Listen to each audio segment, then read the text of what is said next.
улс уулуурхайн баялгаасаа хараад нэг хүлт эдийн засагтаа болоод байгаа.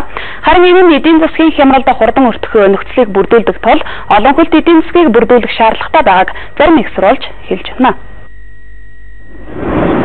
Монгол улсад эрчимтэй хөгжиж байгаа уулуурхайн салбарыг дагаад дэлхийн чиг хандлага манай улс руу чиглэж байгаа. Харин энэ тохиолдолд дотоодын бизнесийн байгууллагууд зах зээлээ гадны компаниудад зориулах магадлал өндөрөдөг байна. Тиймээс эх орныхоо зах зээлийг барьж өгсөн тул олон хүлт эдийн засгийг хөгжүүлэх, нэмэгдэж шинжилсэн бүтээгдэхүүн үйлдвэрлэх тогтолцоог бий болгох хэрэгтэй гэж байна. Ингийн тулд аж ахуйн нэгж байгууллагууд дэлхийн хэмжээний удирдлага менежментийн боловсролыг нэвтрүүлэх шаардлагатай гэдгийг зарим эдийн засагч хэлж байна. Мэргэжлийн удирдлагын ажлуудын зорилгоор энэгээр дамжуулаад манай бизнесийн байгууллагууд өөрснийхөө гацхыг сайх төрөөс заавал татаас авч төрөөс заавал туслан авахын оронд бизнесийн байгууллагууд хүчил цуглаатгаж өөр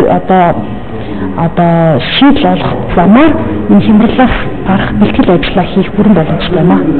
Шинэ мэдлэгтэй болоод авчих юм бол бид нар тэдэртэй яг ижил төвчөнд харьцаж чадна. Үндсэн тохиолдолд хямралыг бид нар ядаж намжин дөнгөрөө хэрэг үгүй болсон тохиолдолд хямралыг хөнгөн даваад гарах болцоотой.